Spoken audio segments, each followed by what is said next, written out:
On today's show, Kevin Durant torches his old team once again, while Westbrook vows revenge against Zaza. we discuss the Kings' playoff chances, Embiid's all-star hopes, and what to call this. And the greatest travel ever shines in a brand new edition of the Meme Team. It's Thursday, January 19th. The starter starts now.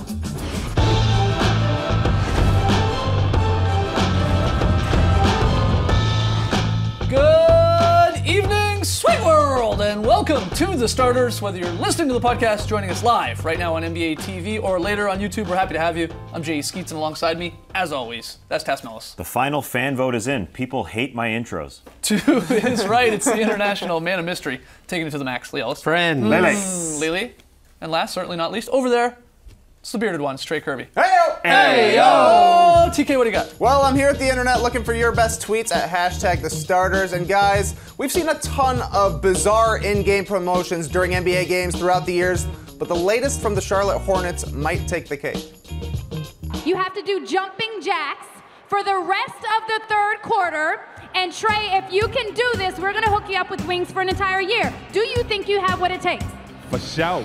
He said for sure. So fans, keep your eye on him. Make sure he's moving. Are you ready? Go ahead and start, Trey. Go ahead and start up. Yep. Fans, keep your eye on him and make sure he does this in the entire quarter. I love this. It's a guy named Trey doing jumping jacks for a half an hour to win wings for a year.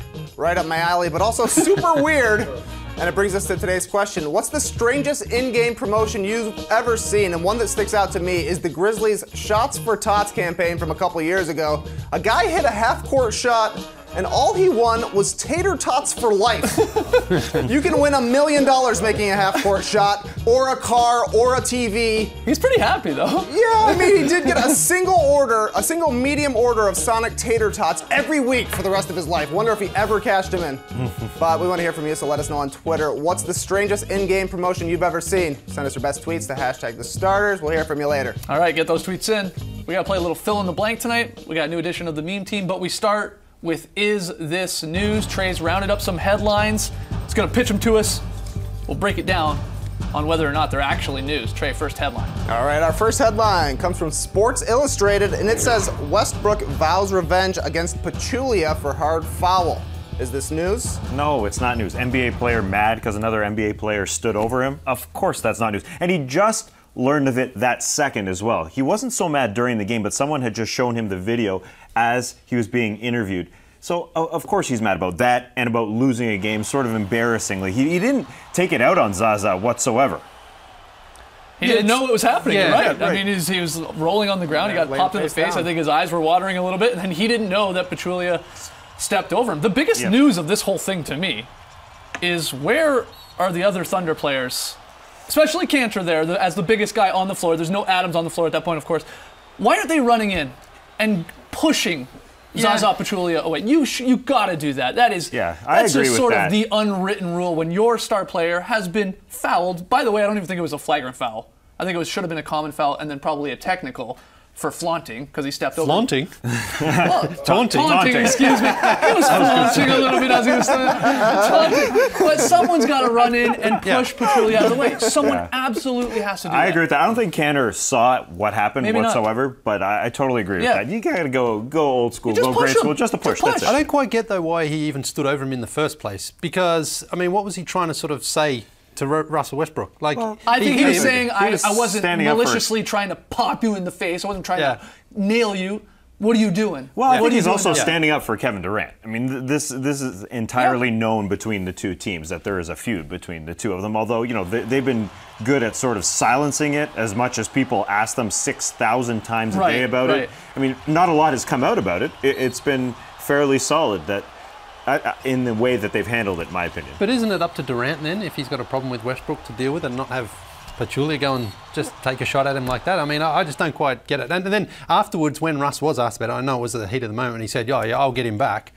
That's unusual for a player to sort of say that so openly to the media when everyone's there, because I don't think the NBA will look into this any further. But for a guy to say, I'm going to get him back. You're right. Because what does revenge mean in this case? Does that mean like he's going to dunk on Pachulia? Does it mean he's going to go drop 50 in a triple-double when they play on February? Or does it mean, like you're saying, I think, Lee, like now that Westbrook has said that, even if he accidentally, let's say, hits Pachulia or someone else, of course, on the Warriors in that game in February 11th in OKC, the NBA is going to go a little overboard, probably fairly, because he said this. He sort of made himself, in a way, a bit of a marked man. Like, look at me, I'm going to do something here. To quote him here, I'm going to get his butt back, whatever that is. I don't know what it's going to be, but I don't play that game. Well, by that saying that, he does play that game because he just said it. Second thing, Zaza Pachulia knows his role in this league. And that's what it is. I mean, it's being a tough guy, setting big picks. He said, I've been in this league 14 years. 14 years. He's been in the league a long time. He was part of that 03 great draft. He was a part of it, second round anyway. But he knows his role in this league. And also, that's a good thing. And another good thing that came out of this headline, watch. Durant, Westbrook appear to talk to each other because there was a clip of them getting close to each other, and they exchanged a few words here. Obviously, I think it was a "Hey, you straight? Are we friends?" kind of thing. Yeah, I don't think they are. Did you get my text message in the summary saying, "Yeah, I got it"? Yeah. Okay, cool. Well, then you saw after the game, of course, Westbrook. It appears to tell his teammates, Cantor obviously included, don't shake hands, don't say hi to Durant and the Warriors. They're the enemy. Wow. And all that. I mean, I love it. This is good. We're like the E Network. No, we don't have a lot of this in the NBA. I don't mind when either players or teams actually genuinely dislike each other. Well, it's fun. No, it's entirely fun. I think KD, I don't know if he has a dislike for anybody, really, in this situation. Like, the feud isn't necessarily KD and Russ. It's more Zaza and Russ. KD just hates the media. Yeah, maybe. We'll see. All right, next headline here. You think we're at the E Network now? Just wait till later. Our next headline comes from the Sacramento Bee, and it reads, Gay suffers season-ending injury. Kings blow 22-point lead to end homestand. Is this news? Yeah, this is big news. It's a tough loss for the Kings, who are amazingly in a playoff race, in one of the weirdest playoff races we've seen in a while. Just how poorly from 8 down in the West is wide open. This is a big loss. This is an 18, 19-point per game scorer, and he's done for the season with this type of injury. He has a reputation for being a low-efficient player, and a lot of people sort of pile on him, but he is their second-best player. He is a good scorer. He's a career 45% shooter. I think that sometimes gets lost. People think he's a way worse shooter than he is. The Kings have already been without him for 11 games this season. They're 5-6. They're at the halfway point now. So really it comes down to now what they do, whether or not they sort of tank the rest of this season and try to keep their pick, their top 10 draft pick, or do they just try to compete and make the playoffs? Try and make the playoffs. Yeah, I think you obviously want to see this team in the playoffs, and they're going to try to do that. Just makes it a lot harder now without Rudy. It makes it extremely tough. This could have been the first year that DeMarcus Cousins made the playoffs in his 7-year career. This could have been the first time. You lose your second leading scorer, as you mentioned. There isn't much after that to help out, and that's why I think their playoff chances are likely done, because there's so many teams fighting for that 8th spot where the Nuggets currently are. Blazers, Pels, Mavericks, Wolves, Lakers, even down to the Suns. These guys all have a legitimate shot, and now when you lose Rudy Gay, your second best player now becomes either Darren Collison or Garrett Temple.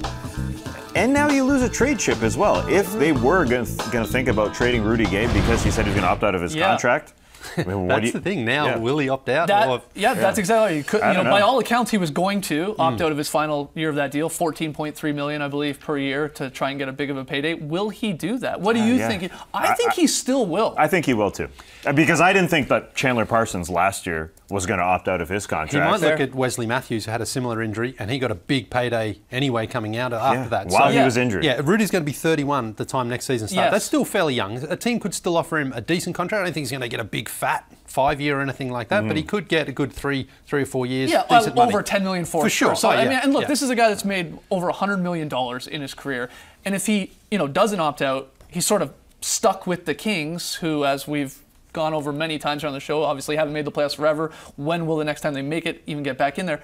Rudy Gay's only ever played in 7 playoff career games. That's unbelievable. He's only played once in the playoffs. With Memphis. So maybe he goes, he's like, well, I'll hopefully come back from this injury, and at least I can sort of pick and choose a team that I can play for and maybe play in the playoffs. He's going to be flaunting his services this offseason. Yeah, taunting and flaunting. All right, final one here, Trey. Our final headline comes from The Score, and it says, Barkley might have let it slip that Embiid isn't an all-star starter. Is this news? No! No, it's funny, though.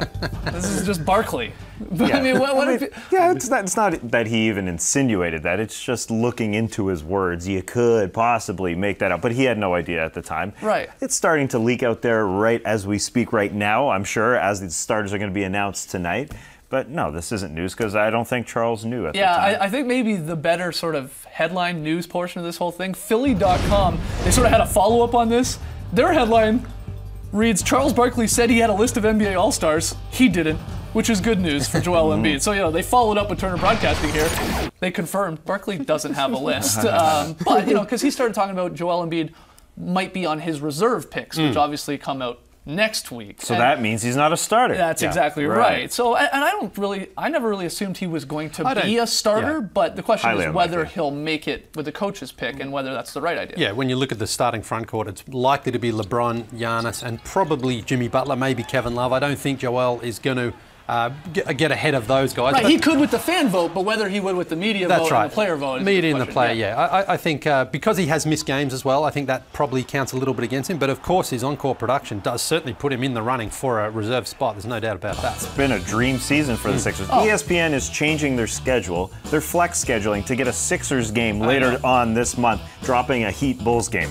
Who would have thought that? And rightfully so, with the way the Sixers are playing and how entertaining Joel Embiid is, for sure. We'll make our All-Star reserve picks on tomorrow's drop, by the way. But anyway, when we come back, fill-in-the-blank fun, thanks to Hibbert's hilarious shot.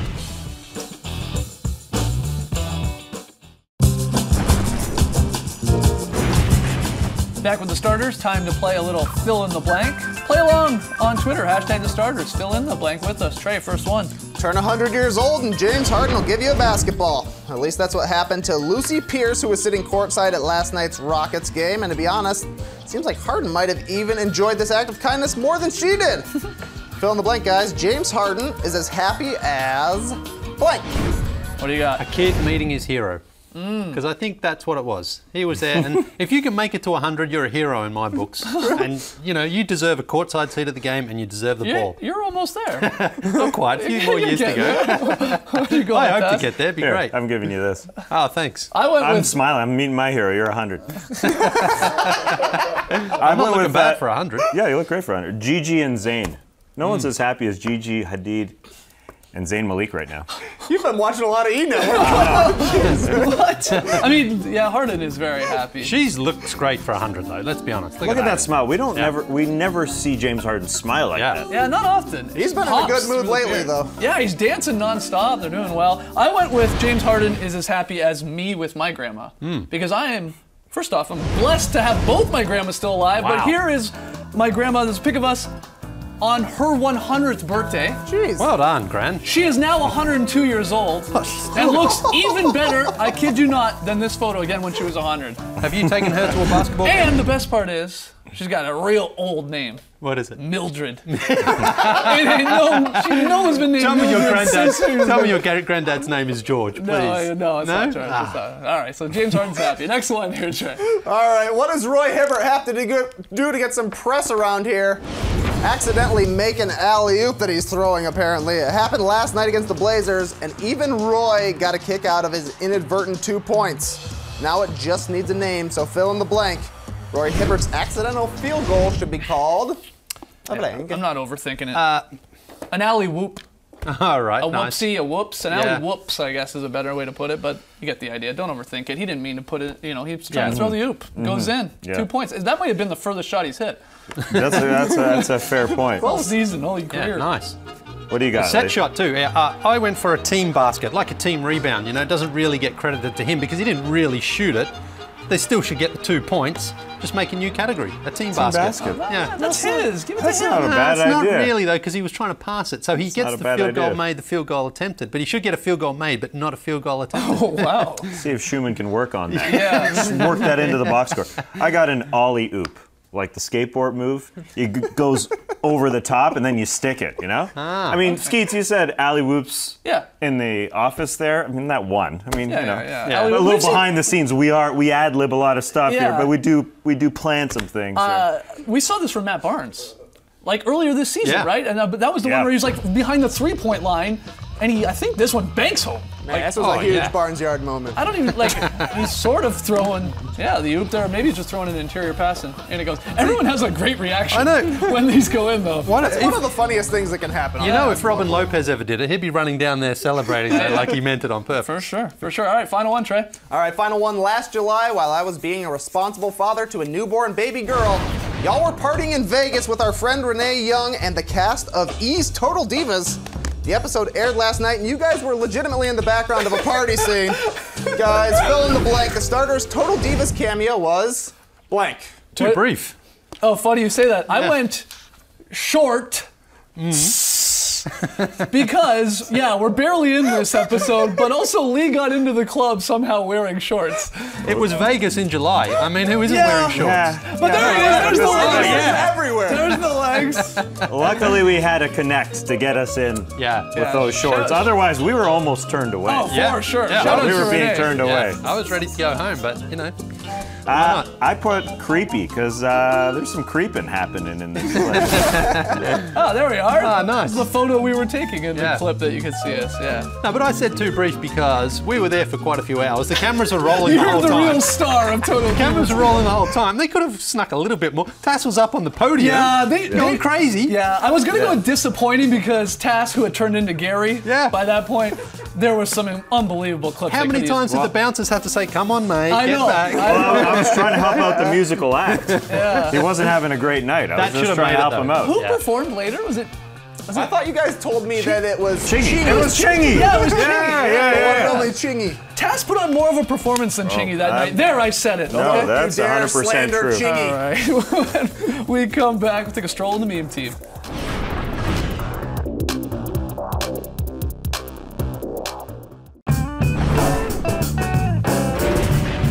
This gentleman in Charlotte, Trey, actually his name was, did jumping jacks for a quarter to try and win free wings for a year. We asked you, what's the strangest in-game promotion you've seen? You hit us up on Twitter, #starters. Trey. Yeah, some good answers. This one comes from Ryan, who says the Wizards have one where a vision-impaired person has to shoot and make a free throw without glasses for free LASIK. That's a great deal. We should get Lee Ellis on there. Wow. I'll take it for sure. Joseph says easy. The Jazz have a contest with musical chairs to win the right to sleep on the court overnight with 20 other people. Pretty creepy. And the final answer comes from John, who says, I once saw an in-game promotion for the starters. Pretty strange, huh? It's true. We've done some where I uttered the immortal line, or was it D? Charles Barkley. Yeah, you're right. D. You're right. Charles Barkley. That's absolutely right. All right, guys. Good stuff. Every Thursday, we scour the internet to bring you the meme team, our favorite weird and wacky moments from the past 7 days.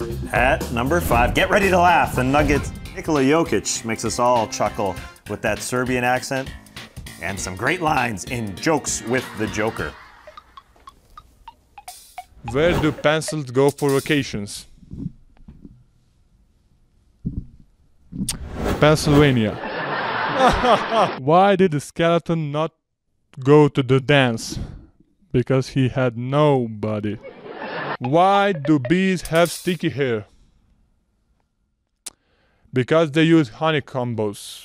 Honeycombs? What's honeycombs? What are honeycombs? Draymond Green got the best of LeBron James this week, taking down the king. Sold it a little bit, and then the internet got to work. There's your Simba from The Lion King. And the Meek Mill meets Home Alone meme, I guess, going around. There's LeBron's face on Meek Mill there. Snow job. Yeah. I don't like seeing people slip on ice. You gotta get some salt on those things. I don't like falling down the stairs. At number 3, it's clear Carmelo Anthony has sensitive ears, specifically his left ear. Wednesday was just the latest episode in a left ear pain epidemic going on with Carmelo Anthony. This was earlier this season. This is incident number 2. I'll count them for you. This was November 2015, last season. Incident number 3, and this is incident number 4. Ken Maurer actually gave him a technical foul for not catching the ball. Wow. That's 4 incidents in 2.5 years. The other night, Russell Westbrook with probably the greatest travel ever. Oh man. Well, the worst travel ever, isn't it? 6, 7 steps here, just doesn't dribble the ball. It's calling the play. Just goes for a walk. Just walk it up. Literally walk it up. Yeah. No dribbling. And then, he's still walking by all accounts, on the street, in the park, and Hey, guys. up to Canada. He's everywhere. Oh, Forrest Gump, I guess, shout out. Nice. And of course, he got the curb treatment.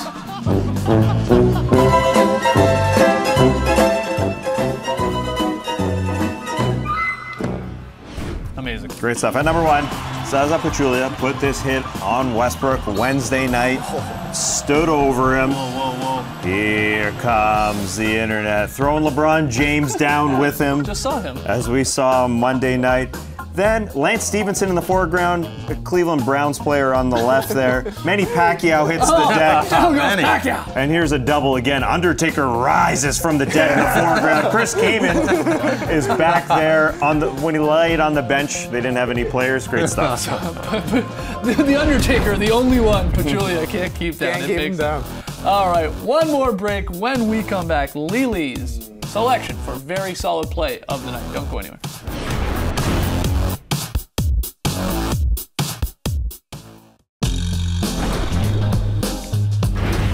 We've got good news. The NBA and the NBA Players Association have officially signed a new collective bargaining agreement. It's going to run through the 2023-24 season. Great news. Good stuff. It's been ratified. We'll have flying cars by then. All right, last night's picks. Oh, not good. We all took the Hawks. The Pistons crushed them on the home. Trey is 1-11. I'm tanking for the first pick. This This is good for you. This is good for you, Trey. Yep, Wizards-Knicks tonight's first game on TNT. 3 of us have the Wizards. Trey, the only one. Congrats to the Wizards tonight. Oh, man, yeah, it's been rough. All right, Lily, where are we going? We're going to the Palace, and look at this beautiful pass from an unlikely source. Andre Drummond drops it through to Reggie Bullock for a lovely finish. Here it is again. Just through the traffic. Nice finish. That's beautiful. That's what I call a very solid play. Surprised you didn't call it a Reggie Bullet. Oh, nice.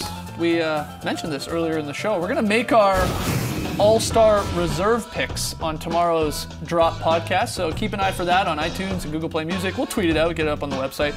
Gets up around noon, 1 p.m. Eastern. That'll be a lot of fun. It's a great weekend listen. Yeah, for sure. We got some fan signs, Lee. They're still pouring in. Max was at Madison Square Garden and he put this one together, very nice. Florian, still from the London game. Another one came in there. He and his friends there, from Germany. Big Starters fans in London. Let's get it Mimi and Caleb, you might remember, they pretty much make a contribution to our show every year, and here they are again. That is good. I think they're playing favourites with Trey, that's fair enough. Sure. He's got a don't blame beautiful him. beard. Ethan was at the Barclays Centre in Brooklyn, and Eli made the trip from Australia's second best city, Sydney, all the way to Oracle Arena for a Warriors game. And Nelson, last one, was at the Garden for a Knicks game, put together a nice colourful Starters Madison Square Garden Knicks colours sign there. Great job. Fan signs have been flying in. Keep them coming, guys. Hashtag starters. Tonight's TNT doubleheader. It's the Wizards and the Knicks at that mecca of Madison Square Garden. You guys ever been there? I have, yeah. Second been game, there. Wolves and the Clippers. So also finding out tonight the All-Star starters on TNT. So that begins pretty soon. Enjoy it. All right, yes, please listen to the Drop where we will pick our All-Star reserves tomorrow. Thanks for joining us. And remember, the true sign of a fan is that he brings a fan sign to a game. Brace the night, people.